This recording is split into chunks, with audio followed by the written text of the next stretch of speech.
This episode of On the Bookshelf, featuring Anthony Amore, is sponsored by the Winthrop Book Depot and Cafe, located at 11 Somerset Avenue in Winthrop, Massachusetts.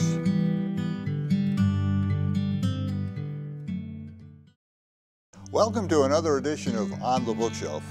I'm Pete Solomon. Perhaps the most misunderstood of all crimes is art theft.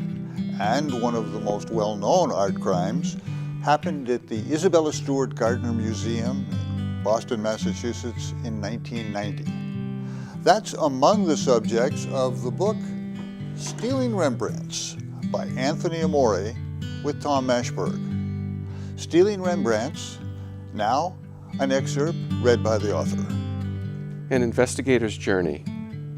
A Rembrandt is the jewel of most any museum's collection, and its loss can be a staggering blow.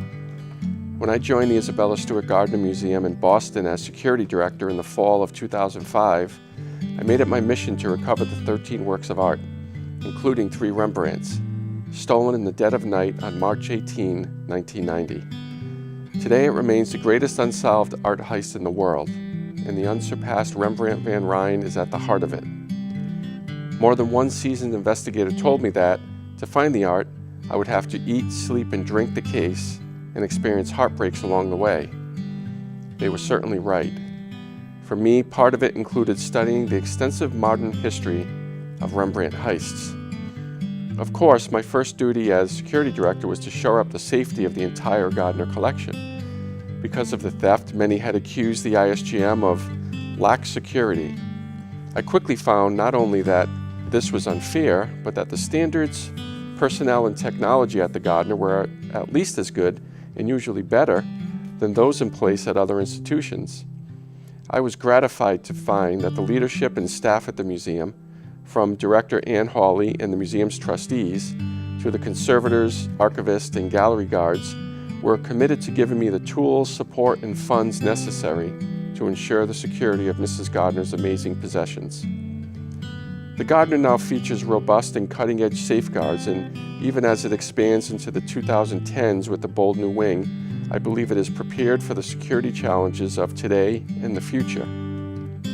Having seen to it that the museum was a sanctuary as well as a showplace for its art, antiquities, and other great artifacts, I directed my attention to the recovery of the stolen works. It is in my nature to become obsessed with the mission, diving headfirst into all available literature, talking to all those with a connection to a case, and reaching out to experts and law enforcement officers.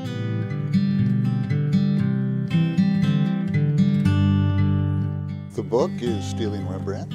The author is Anthony Amore. We appreciate your coming by, and we look forward to discussing this book published in 2011 that has become almost a textbook for art theft in general. And at the outset, I think we should talk about the fact that although the Gardner robbery is an element of the book, it's not the basis of the book. And there are 13 robberies, I think, that are really profiled during the course of the book. It's a fascinating look at a type of crime we don't know that much about. Well, thank you, Pete. I mean, you just described this book the way I hoped it would be described one day when I was writing it, so thank you. Yeah, the intent was to dispel myths, and that's what I found when I started investigating the Gardner theft. I found everything I thought I knew about art heists was wrong, and that's because everything I thought I knew I learned from television shows and movies. And I often give lectures about art theft, and I ask the audience, how many of you have had a multi-million-dollar painting stolen from your home? And no hand ever goes up except for one wise guy in the back. But what you see is that how would you know what becomes of these things, who does it, why they take them? You wouldn't, except if you saw the Thomas Crown Affair or Entrapment or To Catch a Thief or 5 or 6 other movies about art theft. So when I started looking into the Gardner heist, I collected every story I could find about major art theft. And this focuses on masterpieces. And as I was collecting these stories, I was learning a heck of a lot. But I was putting them aside and thinking to myself, these would make an interesting book someday. And one day I decided, honestly, out of the clear blue sky, over lunch, alone, to turn them into a book. And then in 2008, you got together with the very well-respected journalist Tom Mashberg. And I'm curious about the collaborative process. When you were writing the book, did you write it together? Did he write a little and you write a little? And did you put it together? How did that work? Well, I had known Tom because of his involvement in investigating the Gardner theft long before I came on the scene. And I got to, I'm very, very careful about whom I trust. And Tom, it seemed to me to be a very trustworthy person. And one of the reasons I found to be trustworthy is there's this famous story about him being taken to a storage facility, some undisclosed location, to see what was purported to be one of our stolen Rembrandts.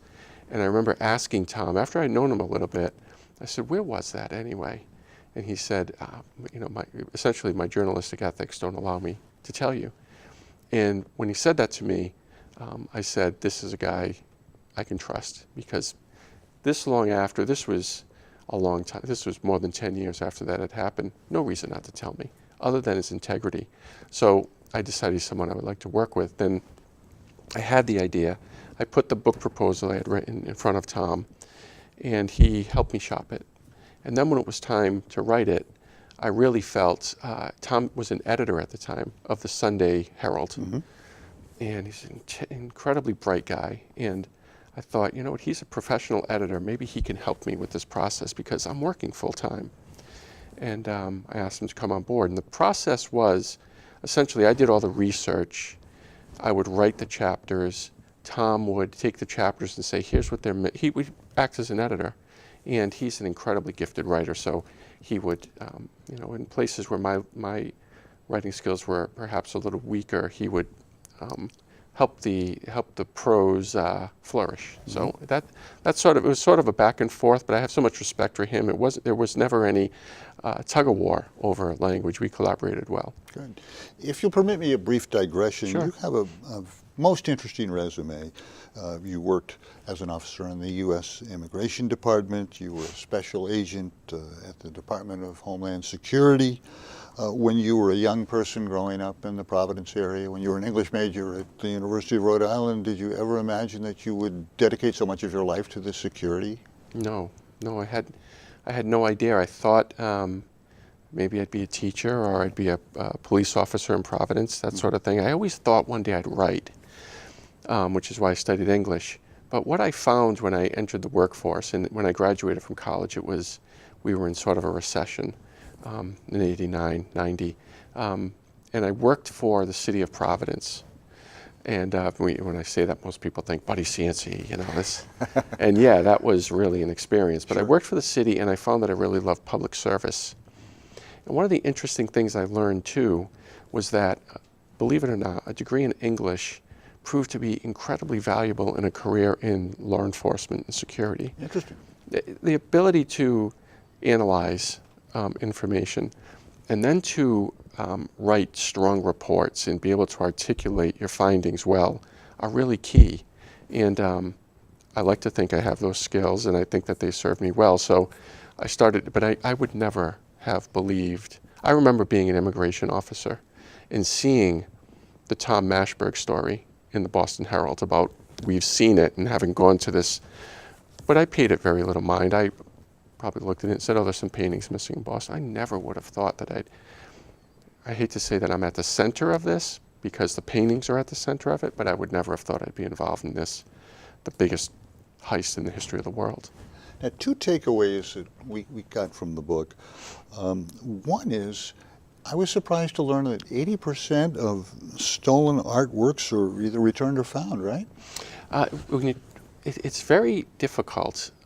That's a good number. But that's when you talk about masterpieces, right? Because there's so much art stolen every year. A lot of it consists of pieces that aren't highly recognizable. Those are really hard to find. And the person who has it might not even realize it's stolen. But if you have a stolen masterpiece, if you have a stolen Rembrandt, for instance, you know it's stolen. but they're very hard to traffic. Of course. Almost impossible. So that's why I think there's a better recovery rate. What we have found is, and I don't know if I'm beating you to the punch, but masterpieces, when they're stolen, are recovered either right away or a generation later. Because they're such hot property, you can't move them. So they usually stay in the hands of the people associated with the original thieves. And when the scariest bad guy involved in the theft is no longer as scary or is passed on, people are more willing to talk. Sure. The second takeaway that we got is something that you alluded to a minute ago. Art theft is not nearly as glamorous as it is depicted in novels and television. And for instance, you, I know, have had an opportunity to talk to Miles J. O'Connor. He's a big key to the book, and I think he represents the art thief that the public doesn't really know about. Could you talk about your involvement with him? You know, that's really, Miles is someone whose name has to be mentioned when you talk about art theft. He's a fascinating character. But he's a character. He's a character, and I'm glad you said that, because I often say the truth of art theft is not like a James Bond movie, it's like a Coen Brothers film. And Miles is a character out of a Coen's brother film. And he's done it all. He's done all these. The one thing about him, though, he's the world's greatest art thief. He's from Massachusetts. If you take all of the art thieves in history, they all fall under a pretty narrow normal curve. They're all alike. They all do it for masterpiece thefts. They all do it for the same reason. They're all common thieves. This is their career. They're not cat burglars who rappel through a skylight in any type of glamorous way. And they all have the same motive. It's almost always just money. Miles is outside of that curve because his motive is always something unusual. It's the thrill of the hunt, isn't it? It's the thrill of the hunt. It's revenge. It's something he did because someone at the museum mistreated him, or someone mistreated his father, or a myriad reasons. He's a fascinating character study. That's why when it comes to Miles in this book, chapter 9, I think it is, we went with the dialogue of an interview with him because it's too vital. Sure. Now, Rembrandts are stolen at a remarkable rate. I guess only Picasso has had more of his masterpieces stolen, and he was a much more prolific artist. Great point. Why are Rembrandts so coveted by people who steal art? It's a great question. You're absolutely right about Picasso and Rembrandt. Picasso, you said it well, thank you. The sheer number is more than the Rembrandts, but as a per capita number, it's far less. Rembrandts get stolen so frequently, relatively speaking, and there's a very simple reason for it. Think about Picasso and Rembrandt, your viewers right now. Every viewer knows exactly who we're talking about. Oh, sure. Not every viewer knows who Jackson Pollock is. Jackson Pollock's paintings are worth tens of millions of dollars. Not every one of your viewers knows who, or maybe even Vermeer, or Max Ernst. Very valuable works. The people who steal this art are not art connoisseurs. They're not art historians. They're not people who've read a library full of art books. They're people who know Rembrandt, Picasso. They know the names, and they associate well-known names with high value. And in those two cases, they happen to be right. If you go to Winthrop High, you go to a freshman class and say, have you heard of Rembrandt? They're all going to say yes. They might not be able to identify, well, that's Rembrandt's self-portrait, 1640, but they will know who it is and they'll know it's valuable. Art thieves are not super well educated. They're not authorities on this. They know value. That's why Rembrandt, Picasso have bullseyes on them. Jackson Pollock, conversely, is not stolen nearly as often, but he's forged very frequently. How can you forge a Jackson Pollock? Well, if you take a person who wants to forge a painting, you have you have many options, but they essentially boil down to, if you want to make something very valuable, you can try a Rembrandt. If you want to forge a Rembrandt, you need the pigments from that time, from the 1630s, and they have to be from either Leiden or Amsterdam in the right time. and organic. You have to find a canvas that's nearly 400 years old. You have to, after you paint it, you have to recreate a cracking pattern of a 400-year-old painting. Everything would have to be aged in that sense. His signature would have to match. And once you did all those things, you'd have to ensure that the artist had the hand skills of Rembrandt van Rijn. Good luck.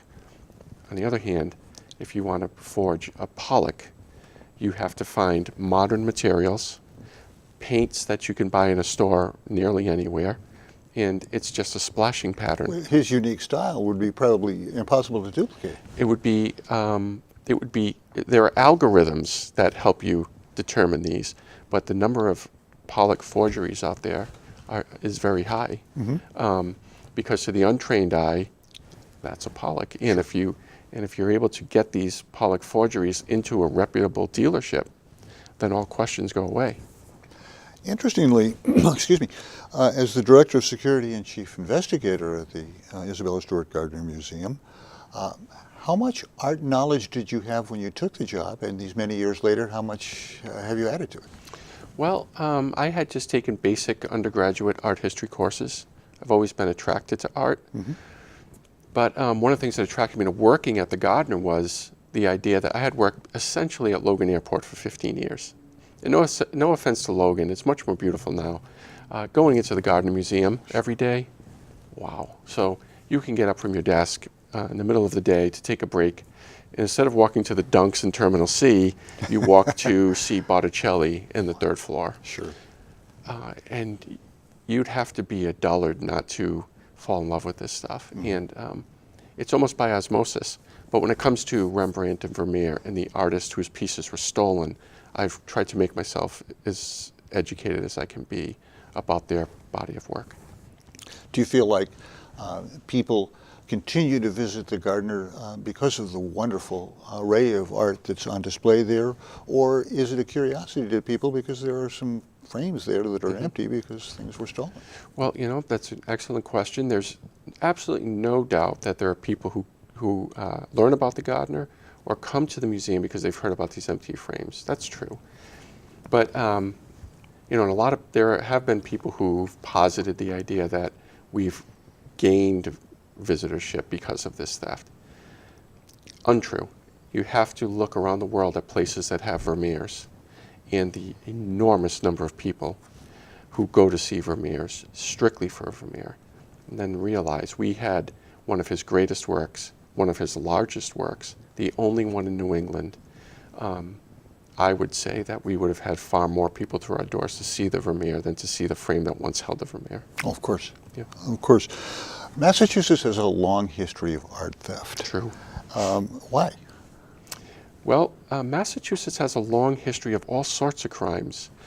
I don't understand the sociological reason behind it. I think that if you name a sort of crime, you can talk about a storied, a legendary criminal who committed these. I mean, it was the capital of bank robbery and armored car heist and you know, the Bulger story, of course. And art theft is just another part of that. And we just happen to have had the world's greatest art thief born in Milton, and Miles Connor. And I just think that, you know, many people, I've talked to a lot of retired investigators and criminals from that era, and they'll tell you Boston was a wild west from, you know, the late 50s to not too long ago.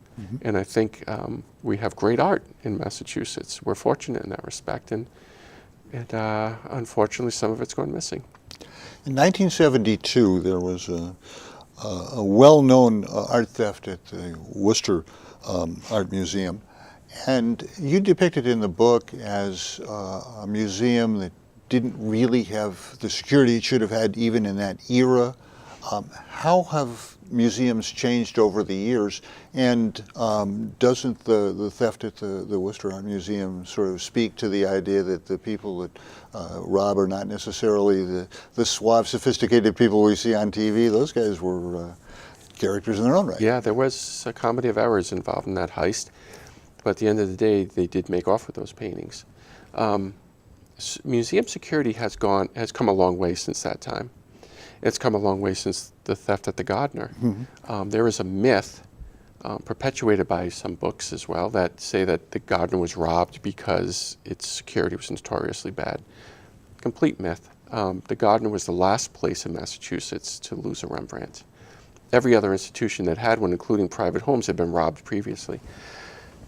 Museums are not regulated. So, for instance, if you go from Logan to Atlanta to LAX to O'Hare, the TSA people, who I know really well, their systems have a minimum standard. The airlines have minimum standards they have to meet, set in place by the government. Mm-hmm. Museums do not. The level of security in a museum is just as good as the security director. Since 9/11, there's been an enormous amount of technology. It really escalated. And prior to, but really, things have really come to the fore that have helped security in the last 20 years or so. I have to tell you, I mean, we put a night vision, we have a lot of night vision cameras at the Gardner. And people think of like they see in the movies, well, you see this green type.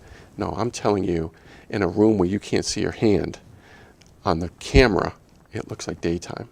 And the technology is just great. So it's come a very, very long way. Worcester included. Worcester has strong security and really committed people there.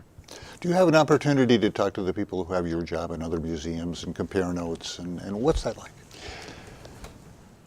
I'm unusual in that respect. I talk to a lot of people who do what I do because of the books and stuff, and because of the history of the Gardner. A lot of times they'll come to me and ask me opinions. I'm loath to trust anyone with information about the Gardner's security, so I hold that stuff close to the vest. Sure. I just know that so much of art theft is perpetrated by people with inside information that maybe I'm paranoid. But I will say that it's interesting to talk to people and say, you know, here's some of the things I've learned in doing this research. And moreover, here's things I've learned. One of the really important lessons I've learned in investigating the Gardner heist is the things that if you have art stolen today, the things that you should make note of right now, just in case it's a long time before you get your art back. These are the things to make sure. No investigator is perfect, so there are things right after the heist that I wish had been noted by investigators. God bless them, they did a great job, but I think that's where I can give the most valuable information. So if there's an art theft in Italy, major art heist or something, I will be in touch with the museum and say, hey, I'm sorry to hear about what happened, but here's some things, please make note of these things right now while you can. And I think that's where the most valuable information comes in. You know, time is our enemy, and one of the things I want to have an opportunity to talk to you about before we do run out is the fact that not only do you hold a master's in public policy from the John F. Kennedy School at Harvard, but Governor Baker may not be the only person in state office who makes his home in Swampscott. Could you talk a little bit about the campaign that you're running for Secretary of State? Sure. Thanks, Peter. Thanks for asking me.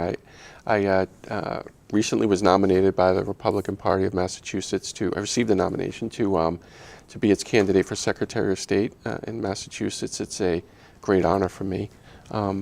Essentially, what led me to this is I'm a strong believer in transparency. And you know, when you look at my background, sometimes people say, well, why do you see yourself as Secretary of State? Well, I've spent my career balancing the imperatives of access and security. And that's what Secretary of State's office is all about, accessing elections, accessing public records. And these are the things that are important to me. And I think I'm a really good fit for that. I think that I'm the sort of person that wants to bring efficiency to state government. And I'm proudly bringing my message to people around the Commonwealth. And I have to tell you, I'm really heartened by the reception.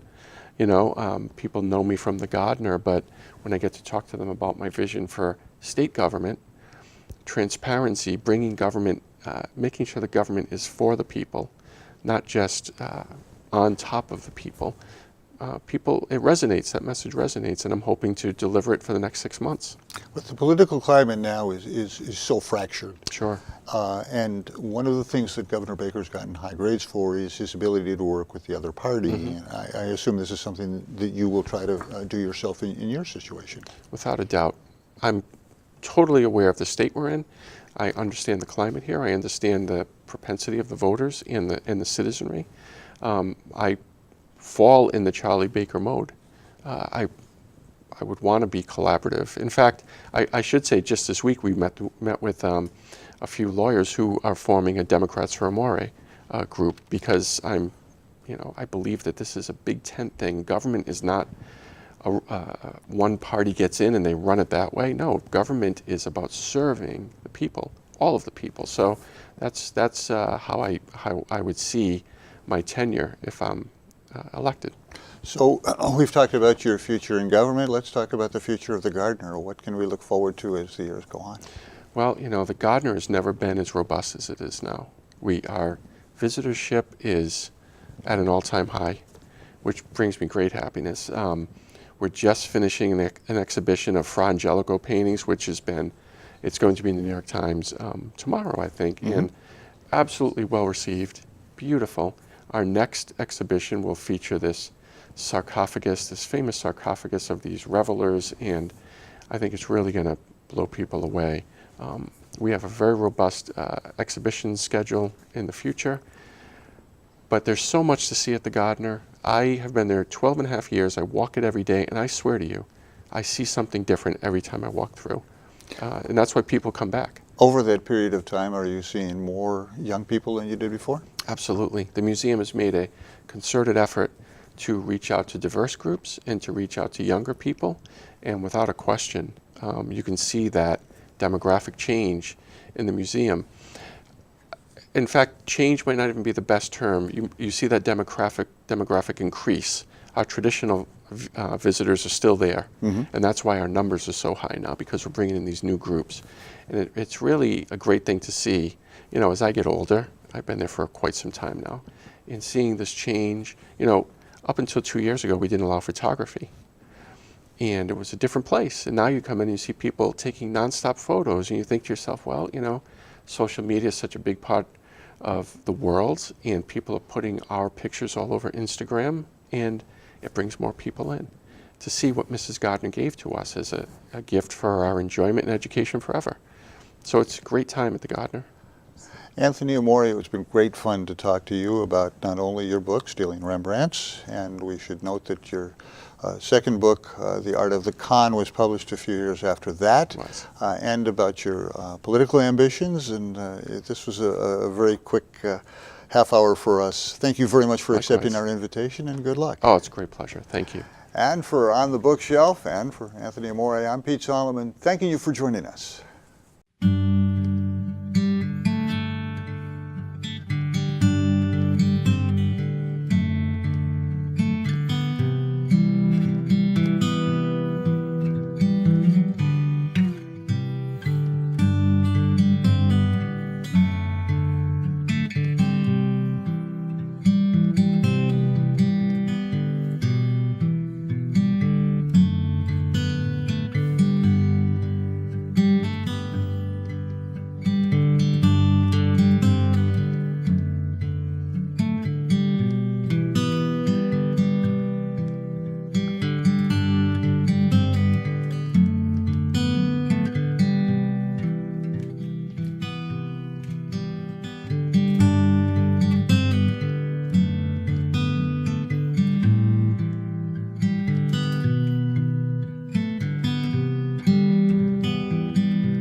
This episode of On the Bookshelf, featuring Anthony Amore, is sponsored by the Winthrop Book Depot and Cafe located at 11 Somerset Avenue in Winthrop, Massachusetts.